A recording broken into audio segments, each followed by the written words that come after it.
again, tayo po yung tuwa dahil tayo po yung unang-unang naging partner ng Ateneo School of Government.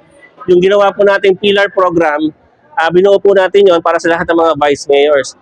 Doon po sa unang module po natin, marami pong positive feedback ang natanggap ang inyong lingkod at ang buong miyembro ng BMLP. At sinabi nila na sana ma-share po natin sa legislative department. I mean sa konsehal at sa mga ex-officios at sa mga SB secretaries. So, binuo po natin yung programa na ito na parang mas yung kaalaman ibahagi po namin. Ayan, at mas extensive pa po yung natutunan namin dito compared sa pillar program. Mas marami pa po kami natutunan na bago. Kaya natutuwa po tayo. Pero hindi po tayo tutigil sa pakikipag-coordinate, paggagawa ng program. Siyempre po, idol po natin si Mayor L.A. Roanto na dating presidente natin. So gusto ko yung iniwan niyang ligasiya, mapagpatuloy po natin.